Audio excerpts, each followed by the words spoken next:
Hello friends, welcome to my channel. तो आज start करते हैं मध्यकालीन भारतीय इतिहास का चैप्टर 3 जो कि है खिलजी वंश। ठीक है, स्टार्ट करने से पहले 2 लाइन कहेंगे। अनुभव की सीढ़ी छोटी है, मंजिल तारों में दूर कहीं, सपनों को पंख लगा साथी, फिर कोई मंजिल दूर नहीं। ठीक है, चलिए स्टार्ट करते हैं। खिलजी वंश। जलालुद्दीन खिलजी ने 1290 ईस्वी में खिलजी वंश की स्थापना की थी। जलालुद्दीन खिलजी ने 1290 में खिलजी वंश की स्थापना की थी। इसने अपना राज्याभिषेक 1290 में कैकुबाद द्वारा बनवाए गए अपूर्ण किलोखरी या किलोगढ़ी के महल में करवाया था।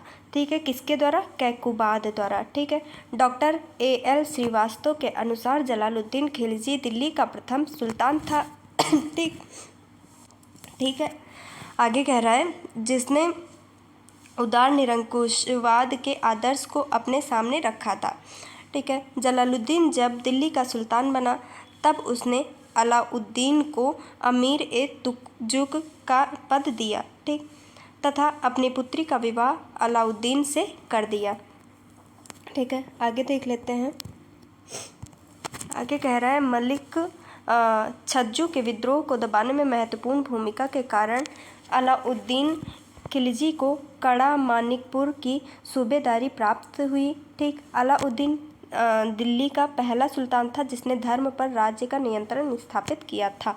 अलाउद्दीन पहला ऐसा जो है शासक था जिसने जो है दिल्ली में धर्म पर राज्य का नियंत्रण स्थापित किया था। उसने अपने आप को यामिन उल खिलाफत नासिरी अमीर उल मुमनिन बताया है। ठीक है, क्या बताया है? यामिन उल खिलाफत नासिरी अमीर उल मुमनिन। ठीक है, वह उलेमा वर्ग के प्रभाव से मुक्त रहा। ठीक, अलाउद्दीन खिलजी एक महत्वाकांक्षी सुल्तान था। उसने सिकंदर-ए-सानी द्वितीय सिकंदर की उपाधि धारण की थी। ठीक है, अलाउद्दीन खिलजी ने द्वितीय सिकंदर या सिकंदर-ए-सानी की उपाधि धारण की थी। उसे अपने सिक्कों पर अंकित करवाया क्या? उसने अपने सिक्कों पर जो है अंकित करवाया। अलाउद्दीन का प्रसिद्ध सेनापति जफ़र खां मंगोलों के विरुद्ध लड़ता हुआ मारा गया। ठीक है, जो अपने समय का श्रेष्ठ और साहसी सेनापति था। ठीक, पद्मिनी राणा रतन सिंह की पत्नी थी। अलाउद्दीन खिलजी के मेवाड़ की राजधानी चित्तौड़ पर आक्रमण के दौरान राणा रतन सिंह की मृत्यु हो जाने के कारण रानी पद्मिनी ने जौहर कर लिया था। ठीक है, जौहर का मतलब ये होता है कि जो है जौहर का मतलब यही होता है कि कुंड में या आग में जो है आग लगा कर कुंड में उसमें कूद जाती थी। जो है आत्महत्या समझ लो। ठीक है, ठीक, जौहर का मतलब यही होता है। ठीक है, आगे देख लेते हैं। कह रही है पद्मिनी की कहानी का आधार 1540 ईस्वी में मलिक मोहम्मद जायसी द्वारा लिखित काव्य पद्मावत में है। ठीक है, पद्मावत में। पद्मावत रचना किसकी है? तो जायसी की है। ठीक है, आगे देख लेते हैं। कह रहे अलाउद्दीन के शासनकाल के प्रारंभ में कुछ विद्रोह हुए। विद्रोह के कारणों पर विचार करके अलाउद्दीन खिलजी ने इसे समाप्त करने के लिए 4 अध्यादेश जारी किए। ठीक है, कौन कौन से? पहला अध्यादेश के द्वारा जो है इसके द्वारा पहले के द्वारा उपहार, पेंशन, दान में प्राप्त भूमि आदि व्यक्तियों से वापस ले ली गई। ठीक है, तथा सरकारी अधिकारियों को सभी व्यक्तियों से आधिकारिक कर लेने का आदेश जो है दिए गए। ठीक, दूसरा अध्यादेश क्या था? गुप्तचर विभाग का संगठन किया गया। तीसरे अध्यादेश में था मादक द्रव्य मतलब जैसे शराब, भांग है ना, गांजा, ये सब कुछ, इनका प्रयोग तथा जुआ खेलने पर रोक लगा दी। ठीक है, अगला था चौथा अध्यादेश जो है था सरदारों एवं अमीरों की दावतों, विवाह संबंधों पर प्रतिबंध लगा दिया गया। ठीक है, आगे कह रहे हैं अलाउद्दीन के आक्रमण के समय देवगिरी का शासक कौन था? रामचंद्र देव। ठीक है। 1296 में क्या देवगिरी के शासक रामचंद्र देव ने अलाउद्दीन के सफल आक्रमण से बाध देकर उसे प्रतिवर्ष एलिचपुर की आय भेजने का वादा किया। ठीक, परंतु 1305 ईस्वी अथवा 1306 ईस्वी में उसने उस कर को दिल्ली नहीं भेजा। ठीक है, जिस कारण 1307 ईस्वी में अलाउद्दीन ने मलिक काफूर के नेतृत्व में एक सेना देवगिरी पर आक्रमण करने के लिए भेजी। 1307 में जो है देवगिरी के लिए जो है आक्रमण करने के लिए देवगिरी पर भेजा मलिक काफूर के नेतृत्व में। ठीक है। राजा रामचंद्र युद्ध में पराजित हुआ और उसने आत्मसमर्पण कर दिया। अलाउद्दीन ने रामचंद्र के प्रति सम्मानपूर्वक व्यवहार किया तथा उससे राय रायन की उपाधि दी। ठीक है, कौन सी रामचंद्र को उपाधि दी? राय रायन की। ठीक है, आगे कह रहा है 6 माह पश्चात उसे 1 लाख सोने का टंका और नवसारी का जिला देकर उसके राज्य वापस जो है भेज दिया गया। 1312 ईस्वी में मलिक काफूर ने रामचंद्र के पुत्र शंकर देव के विरुद्ध भी एक अभियान का नेतृत्व किया। ठीक, मलिक काफूर को अलाउद्दीन ने अपनी गुजरात विजय के दौरान प्राप्त किया था। इसे 1000 दिनारी भी कहा जाता था। ठीक है, आगे देख लेते हैं। आगे कह रहा है अलाउद्दीन पहला सुल्तान था जिसने भूमि की पैमाइश कर लगान वसूल करना आरंभ किया था। ठीक है, अपनी व्यवस्था को लागू करने के लिए अलाउद्दीन ने एक पृथक विभाग कौन सा? दीवान ए मुस्तखराज की स्थापना की।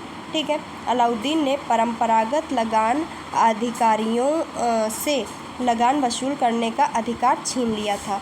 ठीक है, परंपरागत लगान अधिकारियों जैसे खुद मुकद्दम एवं चौधरी, ठीक, उनसे सारे विशेषाधिकार समाप्त कर दिए गए। उनकी भूमि पर से कर लिया जाने लगा और बाकी अन्य सभी कर भी लिए गए, जिसके कारण खुप्त मतलब जमींदार, ठीक है, और बलाहार, ठीक है, जमींदार और बलाहार, इनको क्या हुआ?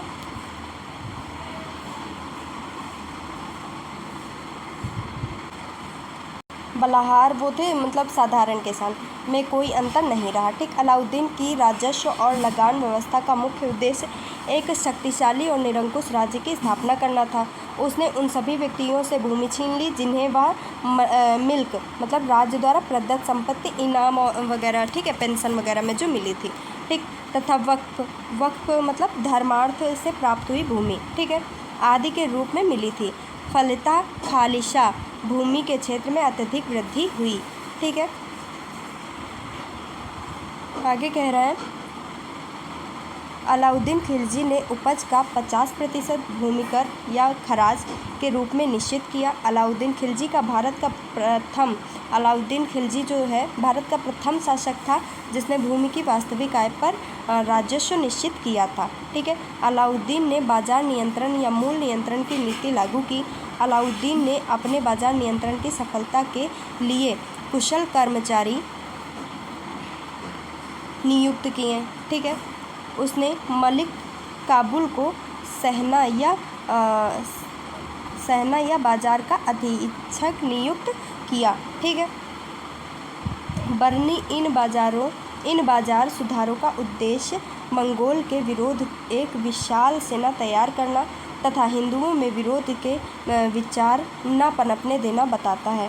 ठीक है, आगे क्या कह रहा है? आगे कह रहा है सल्तनतकालीन शासक अलाउद्दीन खिलजी ने सार्वजनिक वितरण प्रणाली प्रारंभ की। ठीक है, सार्वजनिक वितरण प्रणाली प्रारंभ की। अलाउद्दीन खिलजी द्वारा लगाए गए 2 नवीन कर थे। कौन कौन सा? घरी कर, ठीक है, जो कि घरों एवं झोपड़ियों पर लगाया जाता था, तथा चराई, ठीक है, जो कि दुधारू पशुओं पर लगाया जाता था। ठीक,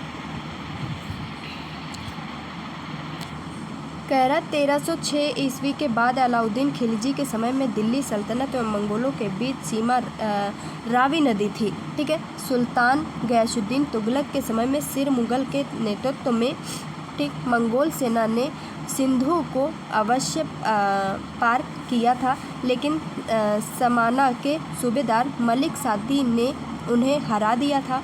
ठीक है। मुबारक खिलजी ने स्वयं को खलीफा घोषित किया तथा अल इमाम उल इमाम खलीफतुल्लाह आदि उपाधियां धारण की। अल इनाम उल इनाम खलीफतुल्लाह, ठीक है, ये उपाधियां धारण की थी खिलजी ने। ठीक है।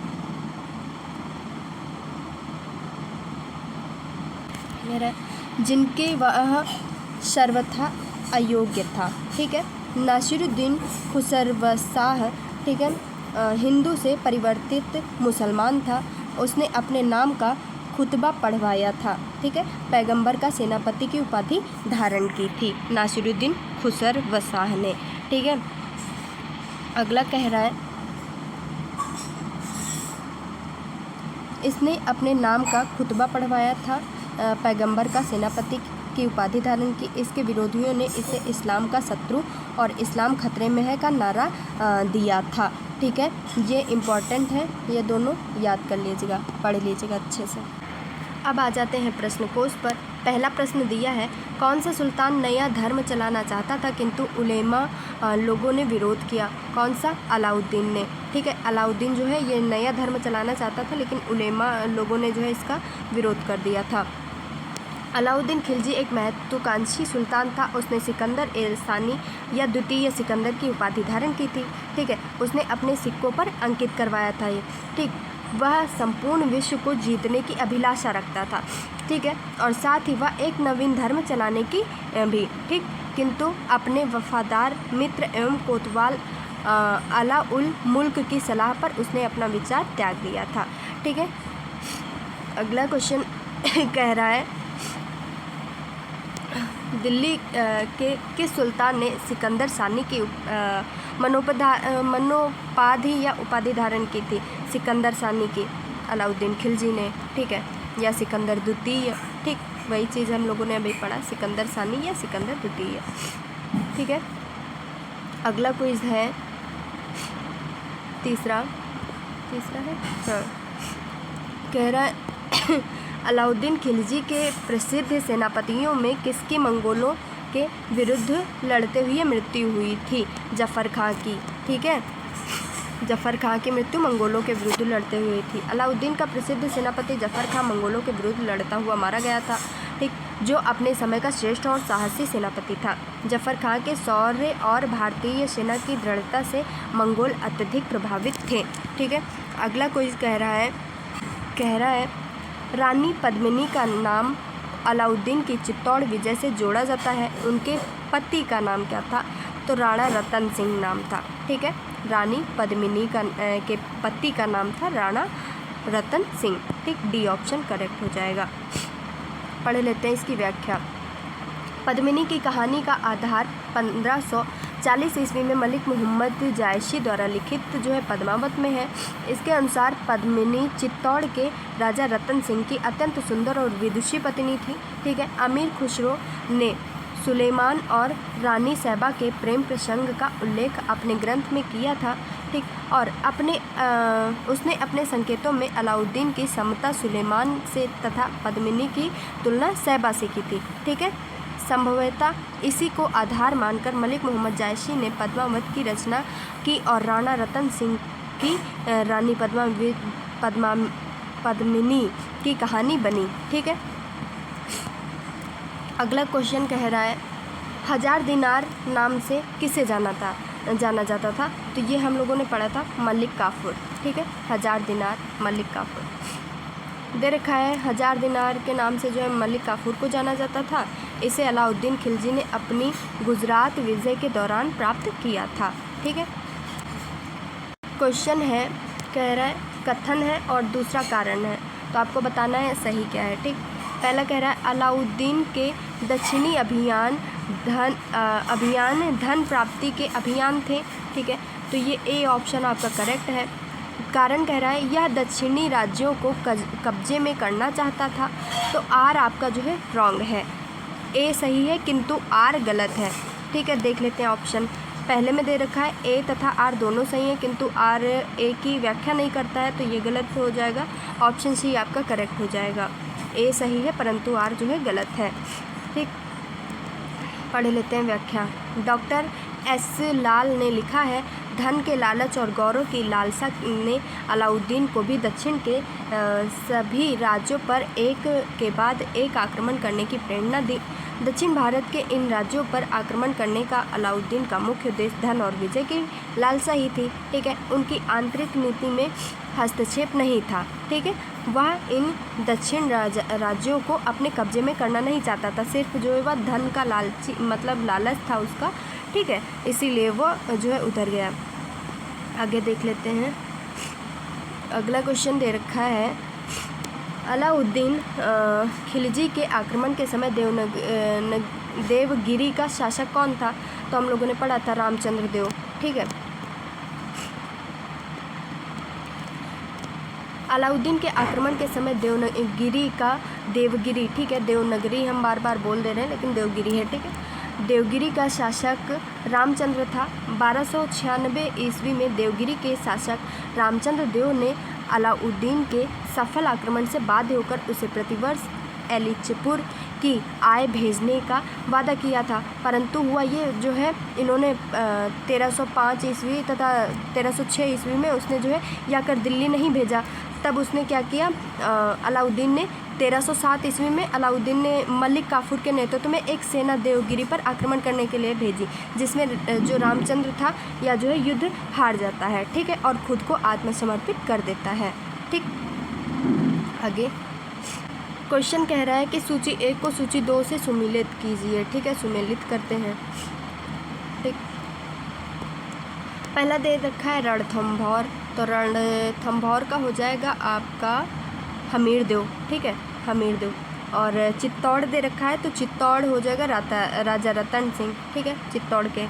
ठीक, देवगिरी दे रखा है, देवगिरी हो जाएगा राजा राय रामचंद्र का। ठीक है, यहाँ देवगिरी इनमें जो है यहीं तो ये हारे थे।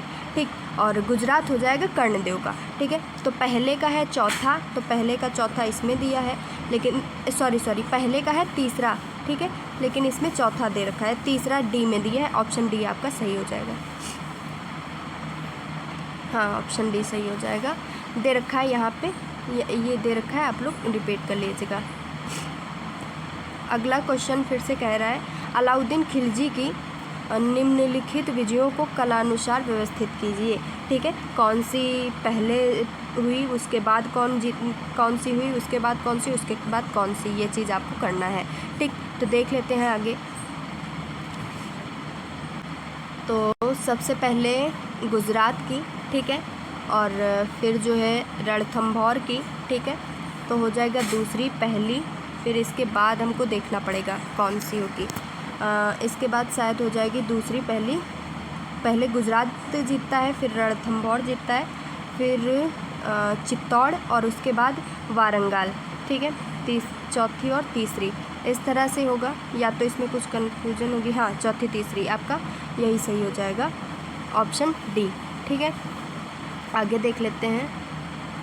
ये देखिए इधर दिया हुआ है, गुजरात जो है 1299 में, ठीक है, जीता, और रणथंभौर 1301 में, चित्तौड़ 1303 में, वारंगल 1310 में। ठीक है, अगला क्वेश्चन देख लेते हैं। किस सुल्तान के काल में खालिशा भूमि अधिक पैमाने में विकसित हुई? तो किसके में? अलाउद्दीन खिलजी के में। ठीक है, अगला व्याख्या पढ़ लेते हैं पहले। अलाउद्दीन की राजस्व और लगान व्यवस्था का मुख्य उद्देश्य एक शक्तिशाली और निरंकुश राज्य की स्थापना करना था। उसने उन सभी व्यक्तियों से भूमि छीन ली जिन्हें वह मिल्क, ठीक है, राज्य द्वारा प्रदत्त संपत्ति, ठीक, जैसे इनाम, पेंशन और इंदराज में, ठीक है, तथा वक्फ, ठीक है, धर्म से प्राप्त, ठीक, आदि के रूप में मिली थी। ठीक है, फलतः खालिशा भूमि अधिक पैमाने पर विकसित हुई। ठीक, अगला क्वेश्चन इसमें दे रखा है, किस सुल्तान के बारे में कहा जाता है कि उसने भूमि कर को उत्पादन के 50% तक कर दिया था? तो हम लोगों ने पढ़ा था अलाउद्दीन ने। ठीक है, लेकिन इसमें आंसर दे रखा है कि मोहम्मद बिन तुगलक और अलाउद्दीन खिलजी दोनों, बी और सी दोनों, बी में दिया था अलाउद्दीन खिलजी। ठीक है, तो इसका मतलब यही है, व्याख्या पढ़ लेते हैं, समझ आ जाएगा। कहने का मतलब यही है कि अलाउद्दीन खिलजी ने भी 50% भूमि कर निश्चित किया था और मोहम्मद बिन तुगलक ने भी। लेकिन व्याख्या पढ़ लेते हैं। कह रहे हैं अलाउद्दीन खिलजी ने उपज का 50% भूमि कर निश्चित के रूप में निश्चित किया। ठीक है, अलाउद्दीन खिलजी भारत का प्रथम मुस्लिम शासक था। ठीक है, जिसने भूमि की वास्तविक आय पर जो है राजस्व का को निश्चित किया था। ठीक है, और आगे है इसमें भूमि की पैमाइश करा कर लगान निर्धारित किया गया था। ठीक है, अलाउद्दीन ने 2 नवीन कर कौन कौन से, मकान कर और दूसरा सराय कर लगाए थे। ठीक, उसके पश्चात मोहम्मद बिन तुगलक ने भी दोआब में भूमि कर 50% जो है कर दिया था। ठीक है, लेकिन मोहम्मद बिन तुगलक की राजस्व मांग अनुमान पर आधारित थी, जबकि अलाउद्दीन खिलजी की पैमाइश पर। ठीक है, अगला कह रहा है सुल्तान जिसने बढ़ाकर भू राजस्व का उपज का 50% कर दिया, वह था कौन था? तो वही ऊपर वाला। ठीक, मोहम्मद बिन तुगलक और अलाउद्दीन खिलजी दोनों ही। ठीक है, अगला क्वेश्चन कह रहा है किस सुल्तान ने ज़मीन में फसल की नपाई का आधा राजस्व के रूप में दावा किया? तो किसने दावा किया? अलाउद्दीन खिलजी ने। ठीक है, ये वही चीज़ दे रखी है पूरी, हम लोग इसकी व्याख्या पढ़ चुके हैं, आप रिपीट कर लीजिएगा। अगला है कथन पर विचार कीजिए जो अलाउद्दीन खिलजी से संबंधित हैं। तो कौन कौन से इनसे संबंधित है उस पर विचार करना है। ठीक है, कहा जा रहा है, पहला कथन कह रहा है कि जो है उसने कृषि ज़मीनों की पैमाइश के बाद ज़मीन की मालगुजारी वसूल की थी। तो हाँ, ठीक, ये आपका सत्य कथन है अलाउद्दीन खिलजी के बारे में। ठीक, दूसरा कह रहा है उसने लगान व्यवस्था को अपनी पूरी सल्तनत में लागू किया। तो यह आपका रॉन्ग हो जाएगा। अगला कह रहा है उसने प्रांतों के गवर्नर के अधिकारी को समाप्त किया। तो यह आपका करेक्ट हो जाएगा। तो आपका पहला और जो है तीसरा आपका करेक्ट हो जाएगा। ठीक है, आंसर देख लेते हैं। आंसर दे रखा है सी दे रखा है, सी में पहला और तीसरा दिया हुआ है। ठीक, फिर वही व्याख्या दे रखी है, पढ़ लेते हैं। अलाउद्दीन की लगान व्यवस्था संपूर्ण साम्राज्य में समान रूप से लागू नहीं की जा सकती थी। ठीक, भूमि की पैमाइश करके किसानों से सरकारी कर्मचारियों द्वारा लगान वसूल किए जाने की व्यवस्था दिल्ली और उसके समीपवर्ती क्षेत्रों में ही लागू की गई थी। ठीक है, अलाउद्दीन पहला सुल्तान था जिसने भूमि की पैमाइश करा कर लगान वसूल करना आरंभ किया था। अपनी व्यवस्था को लागू करने के लिए अलाउद्दीन ने एक पृथक विभाग, कौन सा, दीवान-ए-मुस्तखराज की स्थापना की थी। ठीक है, अलाउद्दीन ने परंपरागत लगान अधिकारियों, कौन कौन से, खुक्त, मुकद्दम एवं चौधरी से लगान वसूल करने का अधिकार छीन लिया था। ठीक है, आगे देख लेते हैं। उनके सारे विशेषाधिकार समाप्त कर दिए गए थे। ठीक, उनकी भूमि पर से कर लिया जाने लगा और बाकी अन्य सभी कर भी लिए गए। ठीक है, जिसके कारण खुद में कोई अंतर नहीं रहा। ठीक है, खुद और बलाहार में कोई अंतर नहीं रहा। ठीक है, अगला क्वेश्चन कह रहा है आपका कथन दिया है और कारण दिया है, आपको बताना है कौन सा ऑप्शन सही है। तो इसमें कथन सही है, सी बता रहा है कथन सही है, आर गलत है। ठीक है, देख लेते हैं, पढ़ते हैं। कह रहे हैं कथन दिया हुआ है अलाउद्दीन खिलजी ने दिल्ली में मूल नियंत्रण लागू किया था। तो हाँ, लागू किया था, आपका सही है। ये कह रहे हैं वह दिल्ली में अपने राजभवन के निर्माण में लगे हुए कारीगरों को कम वेतन देना चाहता था। तो यह आपका रॉन्ग है। ठीक है, ए सही है परंतु आर गलत है। ऑप्शन सी आपका सही हो जाएगा। ए सही है परंतु आर गलत है। आगे व्याख्या दी हुई है, आप लोग इसको रिपीट कर लीजिएगा। अगला क्वेश्चन कह रहा है निम्नलिखित में से किस सुल्तान ने बाजार सुधार लागू किया था? वही अलाउद्दीन खिलजी। ठीक है, अगला क्वेश्चन दे रखा है निम्नलिखित निम्न मुस्लिम बादशाहों में से किस एक ने मूल नियंत्रण पद्धति को, वही अलाउद्दीन, कहा गया अलाउद्दीन। ठीक है, पढ़ लेते हैं। सल्तनत काल में अलाउद्दीन खिलजी द्वारा बाजार नियंत्रण तथा मूल नियंत्रण पद्धति को लागू किया गया था। ठीक, बाजार नियंत्रण और मूल नियंत्रण। अलाउद्दीन ने केंद्र में एक बड़ी और स्थायी सेना रखी तथा उसे नकद वेतन दिया। ठीक है, ऐसा करने वाला वह दिल्ली का पहला सुल्तान था। ठीक है उस सेना का व्यय बहुत अधिक था। ठीक है, और बर्नी के अनुसार बर्नी जो है वो कहते हैं यदि उतनी बड़ी सेना को साधारण वेतन भी दिया जाता तो राज्य का खजाना 5 या 6 वर्ष में ही समाप्त हो जाता। अतः अलाउद्दीन ने सेना के खर्च में कमी करने के लिए सैनिकों के वेतन में कमी की, परंतु उसके सैनिक सुविधापूर्ण रह सके इसके लिए उसने जो है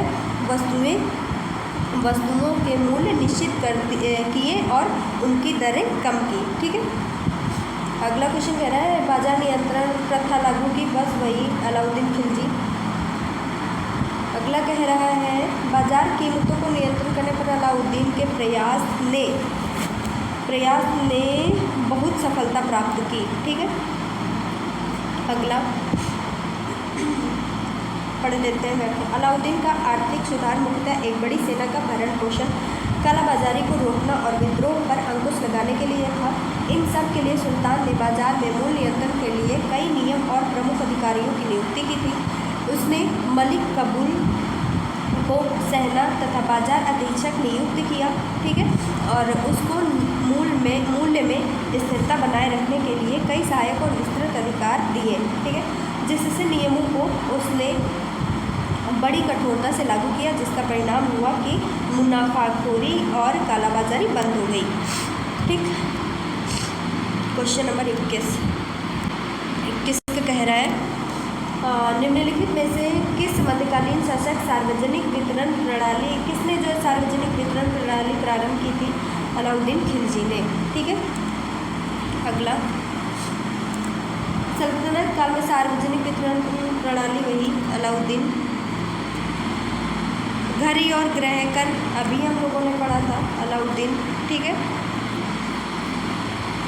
अगला दे रखा है 1306 ईस्वी के बाद अलाउद्दीन खिलजी के समय दिल्ली के सुल्तान तथा मंगोलों के बीच सीमा क्या थी सीमा? रावी। ठीक है, हम लोगों ने ऊपर पढ़ा भी था।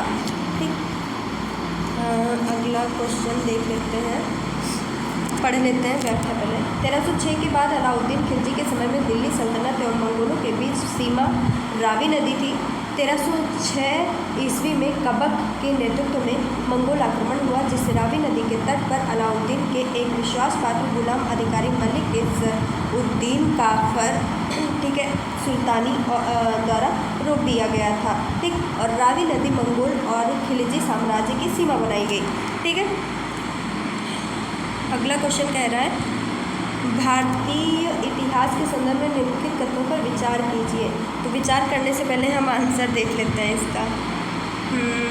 आंसर बी बता रहा है, मतलब केवल 2 सही है। चलिए ठीक, देख लेते हैं क्या कह रहा है। पहले अगर भारत पर पहला मंगोल आक्रमण जलालुद्दीन खिलजी के राज्यकाल में हुआ, यह आपका रॉन्ग है। कथन भारतीय इतिहास के संदर्भ में निम्नलिखित कथनों पर विचार कीजिए। हाँ ठीक है। दूसरा कह रहा है अलाउद्दीन खिलजी के राज्यकाल में एक मंगोल आक्रमण दिल्ली तक आ पहुंचा और उस शहर पर घेरा डाल दिया। ठीक है, तो यह भी आपका जो है यही आपका जो है करेक्ट है। अगला पढ़ लेते हैं। मोहम्मद बिन तुगलक मंगोलों से अपने राज्य के कुछ उत्तरी पश्चिमी तथा भाग अस्थायी रूप से हार गया था, तो यह भी रॉन्ग है। आपका आंसर दे रखा है जो है बी, और बी में केवल 2 दे रखा है, इसका मतलब आपका 2 वाला सही है। 2 वाले में कह रहा है अलाउद्दीन खिलजी के राज्यकाल में एक मंगोल आक्रमण दिल्ली तक पहुंचा और उस शहर का घेरा डाल दिया। ठीक है, तो वही व्याख्या दे रखी है। निम्नलिखित में से किस सुल्तान ने साम्राज्य की सीमाओं की सुरक्षा हेतु एक विशेष सेना नियुक्त की थी? तो अलाउद्दीन खिलजी ने की थी। ठीक, व्याख्या आप रिपीट कर लीजिएगा।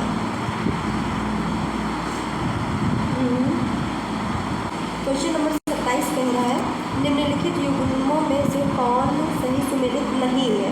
जो सही सुमेलित नहीं है, आंसर दे रखा है आपका बी, वारंगाल रामचंद्र देव।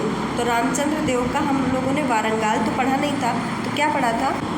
हम लोगों ने देवगिरी पढ़ा था, वारंगाल। ठीक है, वारंगाल की जगह हो जाएगा देवगिरी। ठीक है, बाकी सारे सही हैं। अगला देख लेते हैं क्वेश्चन, इसकी व्याख्या पढ़ लेते हैं पहले। दरगाह अलाउद्दीन खिलजी के दक्षिण भारत पर आक्रमण के समय देवगिरी का शासक रामचंद्र था। रामचंद्र की मृत्यु के बाद उनका पुत्र शंकरदेव शासक बना। ठीक है। तेलंगाना में काकतीय वंश का शासन था।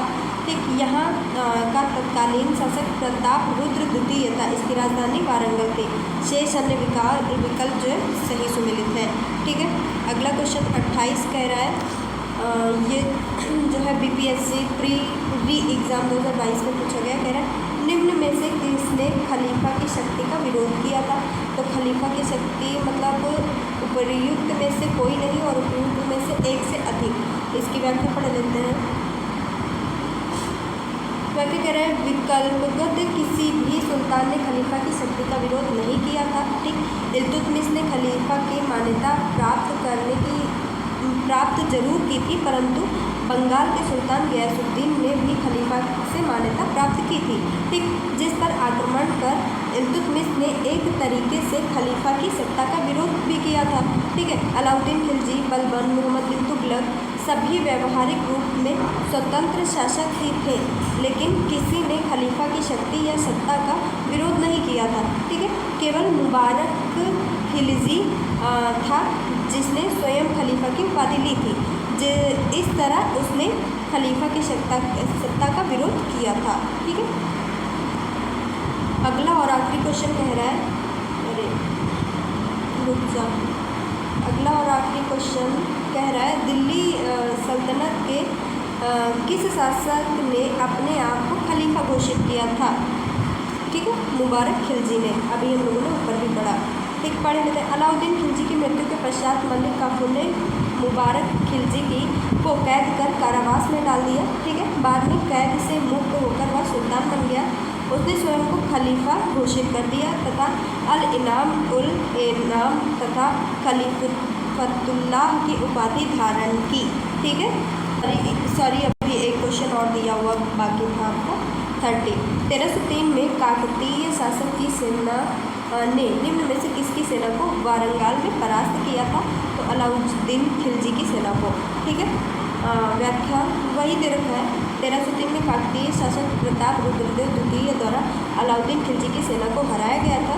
ज्ञातव्य है कि इस युद्ध में खिलजी सेना का नेतृत्व मलिक फर्रुद्दीन ने जो है फखरुद्दीन, ठीक है, फखरुद्दीन एवं मलिक झाजू ने किया था।